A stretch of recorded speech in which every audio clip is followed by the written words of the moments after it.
Hello guys, this is Edward from EdSTEM. Welcome back to another revision video on A-level chemistry, and today we are going to be discussing ionization energy. And our lesson objective for today are: number one, you should be able to define ionization energy. Number two, write equations for first and successive ionization energies. Number three, describe ionization energy trend in the periodic table. So first, let's look at the definition of ionization energy. Now, this is the minimum energy required to remove 1 mole of electrons from 1 mole of atoms in a gaseous state. And it's usually measured in kilojoule per mole. Kilojoule per mole. Okay, now what this is saying is this: for example, you have sodium atom, right? And sodium atom has 11 electrons from sodium atom, right? Now the energy required to remove 1 electron, okay, now this sodium has to be in the gaseous state. Okay, the energy required to remove 1 electron from sodium, okay, atom in its gaseous state to give you a sodium ion, okay, is known as the ionization energy. And this ion, the ion also has to be in a gaseous state, and this is called the first ionization energy. You can have a successive ionization energy as you remove further electrons. Okay, as further electrons are removed, we have what they called successive ionization energy. For example, you can also remove further electron from this sodium ion, so you have this, and that will give us +2, okay, and an electron, and this is called the second ionization energy. You can further remove electron as well. From here you have to give us sodium +3 and an electron. This is called the third ionization energy. So the further removing of electrons is called successive ionization energy. Okay, and this is usually require more energy because as electrons are removed, the electrostatic force of attraction between the positive nucleus and the outer shell will increases. The force of attraction will increase, hence it requires more energy to remove successive electrons. Okay, and so now first ionization energy follows a particular trend in the periodic table. Okay, but before that, we have to look at what the factors that affect the ionization energy. We have 3 factors that affect the ionization energy. First, let's look at the distance. The distance is simply referring to the atomic radius.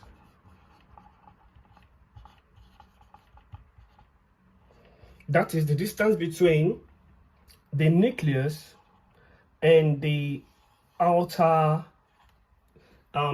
electron. Okay, that's called the atomic radius. Okay, now generally speaking, the further the distance of the electron from the nucleus, the lower the energy it requires to remove that particular electron. So if the distance is smaller, it's going to require a higher energy to remove that particular electron. And that, let's say for example this. Okay, let's look at this as an example. This A and B. You can see the B has a smaller distance, atomic radius. This is going to require higher ionization energy, while this will require a lower ionization energy. Okay, so that is how the distance affect the ionization energy. Now in periodic table, we could see that the across the group or down the group, we can see that the atomic radius increases down the group, right? This is, for example, let's say lithium. In the same group, we have lithium, we have sodium, and we have potassium. Okay, now basically lithium has 2, 8, 1. Sorry, 2, 1 rather. 2, 1 electron, and sodium has 2, 8, 1. Potassium has 2, 8, 8, 1. Now you can see the distance between the two, okay, the nucleus, and the outer shell, and the outer shell electron. Okay, you can see the distance. So basically, down the group, the atomic radius increases, hence the energy required to remove the electrons will also reduce. Okay, all right, so that is distance. Let's look at the second one, the second factor, charge. Okay, so the third one is charge. The second one rather is charge. Now, basically the higher the increase in nuclear charge of an atom, okay, the increase in the energy it required to remove the electrons. Okay, so basically the increase in nuclear charge, the increase in the ionization energy, of the electron. Now, in the periodic table, we can see that the nuclear charges basically increases, across the period, this way. Okay, for example, let's look at period 2. Now period 2, we have sodium. Now sodium has how many electrons? It has how many protons rather? 11. So the nuclear charge of sodium here is 11. Now if you go down, if you go across the period, the nuclear charges will increase. Okay, now let's say you have sodium and we have magnesium, right? Magnesium is 12. We have aluminum. This is across the period 2, 13. And we have silicon, 14. We have phosphorus, 15. We have sulfur, 16. We have chlorine, 17. And we have argon, which is 18. As you can see, the nuclear charges are increasing across the period. Hence, there will be an increase in the ionization energy, okay, across the period as well. Although generally there is an increase in the energy required to remove the electrons, right? But there are some discrepancies, or there are some cases where you have you'll be expecting aluminium to have a higher ionization energy than magnesium, right? But that is not the case. Aluminum actually have a lower ionization energy, and that's a reason for that. And also here, between phosphorus and sulfur, you expect sulfur to have a higher ionization energy than phosphorus, but that's not the case, and that's a reason for that. I'm going to explain that later on. The third one we're going to look at is shielding. Okay, the third factor is shielding.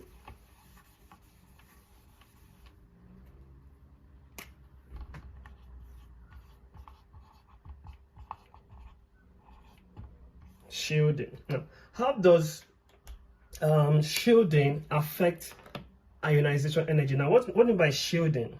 Let's take for example potassium. Potassium has 19 electrons, so potassium is 2, 8, 8, 1. Okay, so these are basically different shells, right? These are different shells. all right, and this is the outermost shell. Okay, so now in shielding, electrons in the outer shell, this electron in the outer shell is being the electrons are being repelled by other electrons in this inner shell.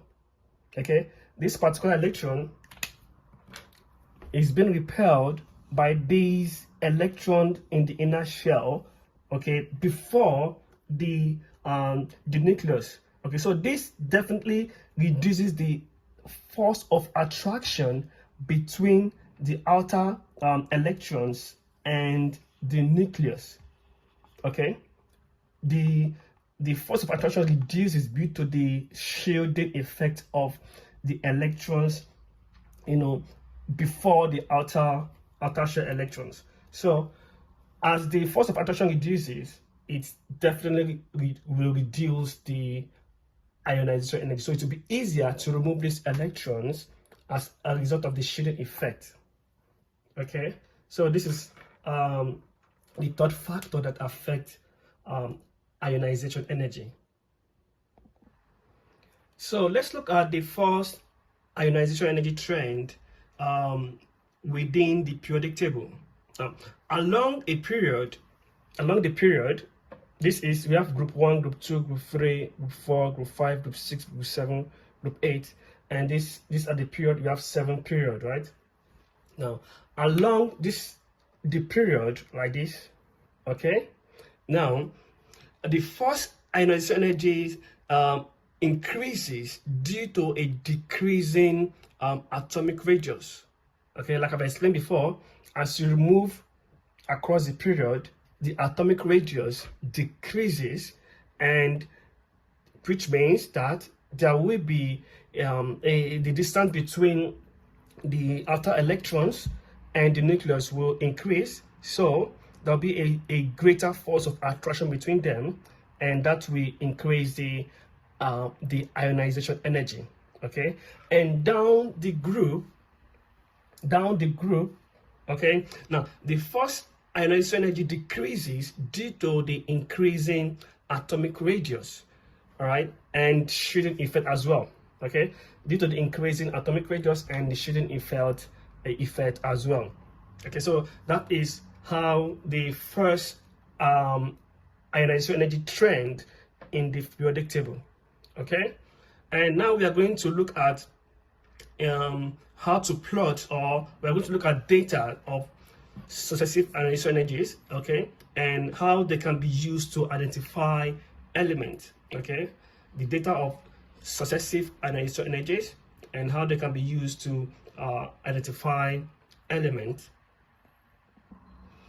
So when successive ionization energies are plotted on a graph, okay, you see you observe a sudden large increase, and that indicates a change in energy level. Okay, and this is because the electron is being removed from an orbital closer to the nucleus. Okay, so more energy is required to do so. Now, for example, this is a plotted data of sodium. Okay, this is for sodium. As you can see here, the first ionization energy for sodium, you can see it's low. Then because it contains just one electron on the outermost shell, right? Just one electron. Now, when you now move to the second energy level, which is the second ionization energy, you are entered into the second shell of sodium, right? So you can see that there's a sharp increase, okay, between the first ionization energy level and the second ionization energy level. Let's say, for example, you have 281, this is sodium, right? So if you have removed this electron, okay, the energy required to remove this electron is low, right? And that is this. And when you now enter the second shell, it requires more energy, and the increase is sharp here, and that shows that we have entered a new energy level. And so here we have the outer shell. Here is the outer shell. Okay, now from here we have the second, you remove the second ionization energy level from here, the third also from here, the fourth from here as well, the fifth also from here, from the same shell. 6 until you get to the ninth. Now after the 8th one, then the 9th one. Okay, now you have everything, is still from here. After the 9th one, the 10th one, now you're entering the first shell that is closer to the nucleus. Hence, there'll be a sharp increase, okay, from here to here.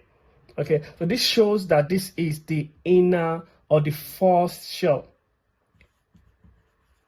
The first shell. Okay, so the first shell has 2 electrons. So the first one is this, and this is the second electron in the inner in the first shell. Okay, so this is how to use data and ionization data to identify elements. From here we can see that this is the outer shell, okay, and here is the second shell, and here is the first shell. So this particular atom, this particular element has 3 shells, okay, and that is sodium. Now let us see why aluminium has lower first ionization energy than expected. Okay, now aluminum has the ionization energy for aluminum is 580, and why that of magnesium is 735. One would expect that aluminum will have a higher ionization energy than magnesium. Okay, okay, just let me rewrite this. Let's start from this, from the period 2. The electrons, the element across the period 2, we have sodium. Okay, now sodium is having 495, value of ionization for sodium is 495.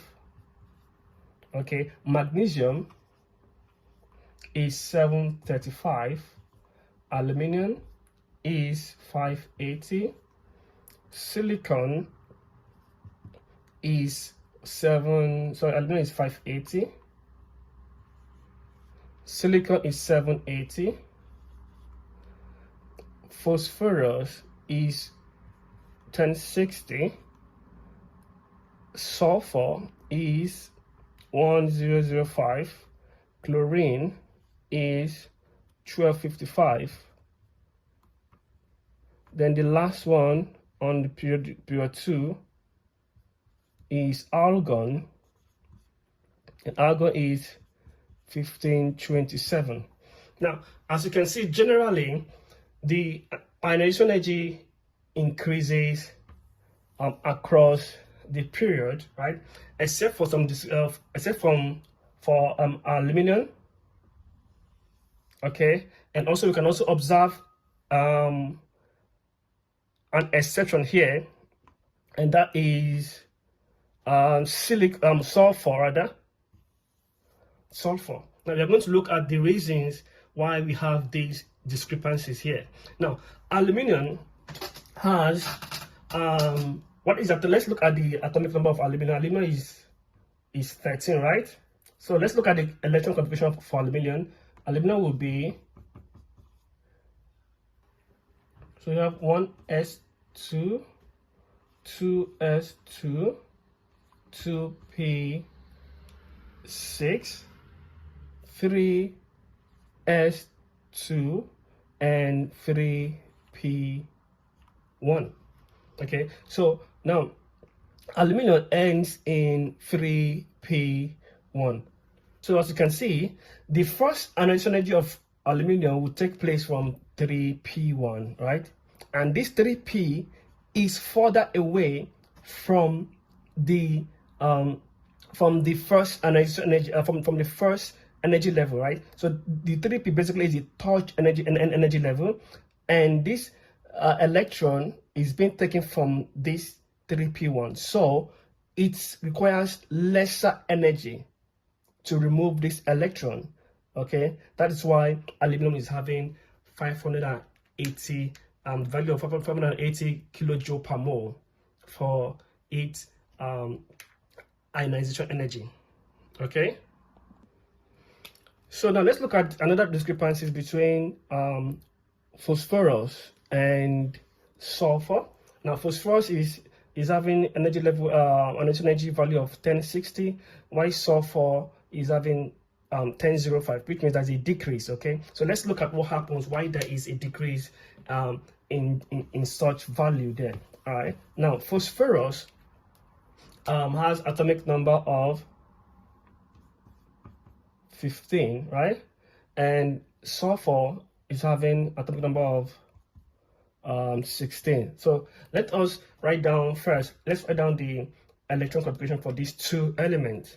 Okay, so we have 1s2, 2s2, 2p6. This is 10. We have 5 more electrons, and 3s2. This is 12, and then we have 3p3.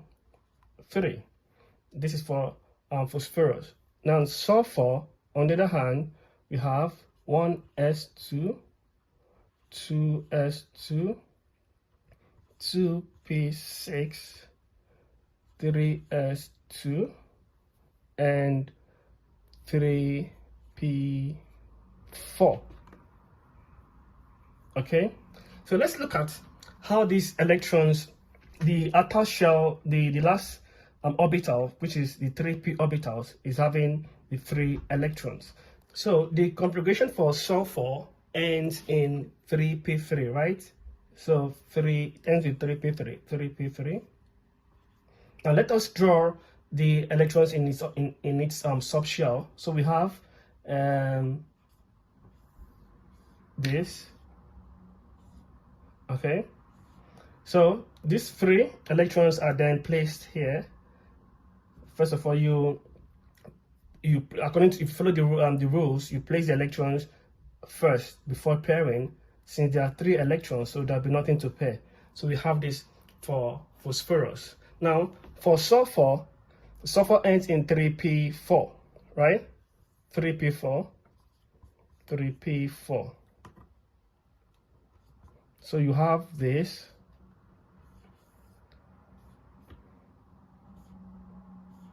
So let's put electrons in the subshell here. We have the first one, 1, 2, 3.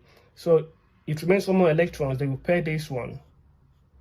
All right. Now, as you can see here, this particular electrons here, the sp3 orbitals, you can see that it does not have any pairing here, right? So the electrons here, they are not experiencing any force of repulsion. Okay, so it will be more difficult to remove electrons from this orbital from here compared to here. Now in case of sulfur, we have 2 pairs of electrons, right? There is a force of repulsion, okay, between these pairs of electrons because they are spinning in opposite direction. So that will create a force of repulsion, which means it will be easier for them to give off one of the electrons. Okay, it's easier for one of the electrons here to be given off because of the force of repulsion. So that's why sulfur is having a lower first ionization energy compared to phosphorus. Okay, I hope that makes sense. So I believe now you've been able to understand the definition of ionization energy and also the factors that affect ionization energy, and you've also been able to write successive ionization energy equation.